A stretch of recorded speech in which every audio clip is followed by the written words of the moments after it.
더불어민주당 원내대표는 삼선고지에 오른 친명계 박찬대 의원이 당선됐습니다. 단독 출마로 찬반 투표를 통해서 결정됐습니다. 민주당의 새 원내 사령탑 어떻게 평가하십니까? 다양한 목소리가 나오려면 일단은 다양한 목소리가 존재해야 돼요. 그런데 다양한 목소리를 존재하지 못하게 한 게 이번에 공천이었거든요. 그러니까 다양한 목소리가 나올 수가 없는 겁니다. 없는 게 어떻게 나와요? 있어야지 나오지. 이런 상황이고, 그러니까 당연히 찬반 투표가 되는 거고, 이건 공산당 투표거든요. 네. 민주당은 제가 볼 때 민주적 정당이 아닙니다. 굉장히 이상한 운동권 정당이고, 그것도 민주주의 국가의 운동권이 아닌 굉장히 전체주의 국가의 운동권의 모습을 닮았거든요. 그러다 보니까 뭐가 되냐면 우리 자유민주주의 시스템 있지 않습니까? 시스템에 대한 공격이 지금 시작되고 있다는 겁니다. 예를 들어가지고 이번에 박찬대 이분도 뭐라고 했습니까? 법사위 양보하지 못한다 그랬죠. 윤석열 대통령이 거부권을 행사한 법원을 개원 즉시 재추진하겠습니다. 책임 있는 국회 운영을 위해 법사위와 운영위를 민주당 몫으로 확보하겠습니다. 민주당이 더 단단해지고 더 강해질 수 있도록 시간을 쪼개며 일하겠습니다. 민주당에서 총선 압승한 다음에 법사위 갖고 있다가 나중에 잘못했다고 또 내놨다가 이번에 또 다시 가져가겠다라는 거 아니겠습니까? 법사위를 갖다 야당한테 준다는 것은 대화와 타협으로 문제를 풀겠다라는 일종의 합의인데 그 합의를 깨겠다는 거예요. 공개적으로 깨겠다라고 아주 공언을 하거든요. 근데 두 번째로는 뭐냐, 국회의장 같은 경우에도 보십시오. 국회의장은 우리가 법으로 정해놓은 거 아니겠습니까? 국회라는 것은 한쪽이 힘으로 몰아붙이는 게 아니라 대화와 타협을 통해서 협상을 통해 가지고 문제를 해결하는 그런 집단이다. 그렇기 때문에 그곳에서만은 국회의장이 중립적이어야 된다. 그런 이유에서 국회의장이 되면 당적을 이탈하는 게 전통 아니겠습니까? 그런데 민주당에서 지금 국회의장에 출마하겠다고 나선 모든 사람들이 공공연하게 하는 게 뭐냐면 나는 중립적으로 운영하지 않겠다라는 거예요. 나는 당파적으로 운영하겠다. 당파적으로 운영하겠다.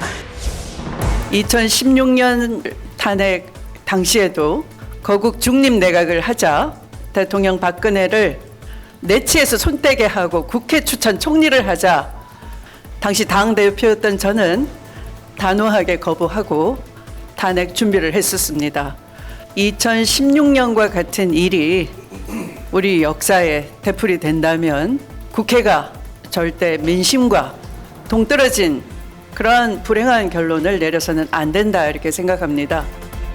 민주당에게 맡겨놨더니 제대로 하는 국회를 만드는구나 이런 느낌이 들어야 그 다음에 행정 권력까지 제대로 다 맡을 수 있다. 지금까지 보여줬던 국회의장의 그런 모습이 아니라 민주주의에 대한 단호한 태도.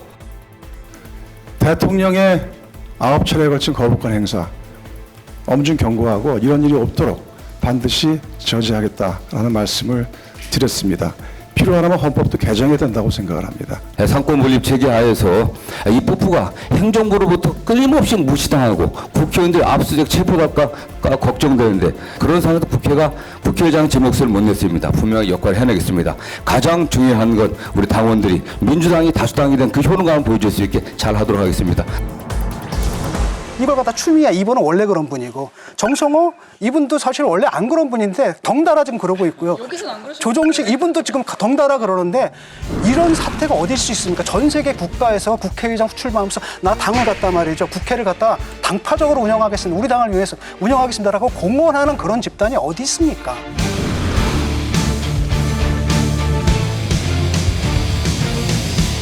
그래서 박지원 의원님이 국회의장 출마하셨어야 되는데 그러면 중립적으로 운영하신다고 얘기하셨을 것 같은데 만약 출마하셨었으면 당의 입장을 충실히 반영하는 국회의장이 되겠다 그렇게 말씀하셨을 거예요? 저도 그것을 언론 인터뷰를 통해서 지적은 했어요. 국회의장은 중립성을 요구하고 있다. 그렇기 때문에 당적을 이탈하지 않느냐. 그러나 민주당 입장으로서는 그래요. 180석 의석을 지금 현재 준 국회가 특검 같은 것에 윤석열 대통령이 거부권 행사를 하더라도 뭘 했느냐. 강간도 불공개 같은 아무런 조치도 못하고 있었기 때문에 이번 192석의 범야권 세력이 이루어졌으면 개혁하고 할 수 있는 일을 해라 하는 국민들의 요구를 받아들이기 위해서는 역시 법사위원장이나 운영위원장은 민주당이 가져야 된다. 제가 밖에서 보는 이 현재 민주당, 민주주의하고 너무 거리가 있어 보입니다. 한마디로 이재명에 의한 이재명을 위한 정당. 한마디로 이재명의 개인 사당 같은 그런 느낌을 줘요. 그래서 이재명 대표가 민주당에 행사하는 그 영향력과 윤석열 대통령이 우리 국민의힘에서 행사하는 영향력을 비교해보면 어디가 더 커요? 이쪽이 훨씬 커요. 민주당 이재명 대표가 더 크고 이게 더 현실이다. 야당이 훨씬 더 독점 체제가 강하다. 그 예 중에 하나가 박지원 당선인이 과거 이제 조국 혁신당 명예당원이다 이런 발언을 하셨다가 문매를 맞으셨잖아요.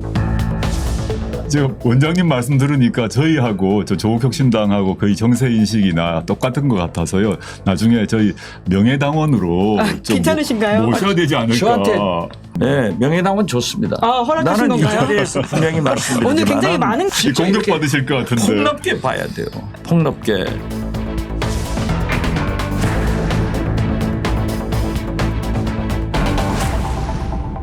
뭐 몸매까지는 많지는 않지만 문자부터 많이 받지 않으셨어요?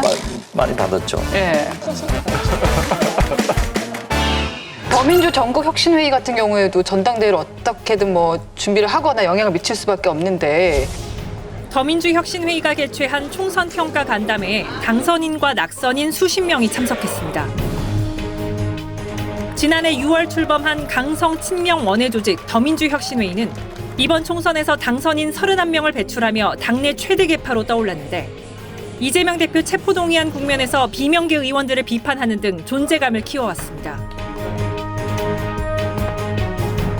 저는 더민주혁신회의를 잘 몰랐는데 이번에 보니까 많은 당선이 됐더라고요.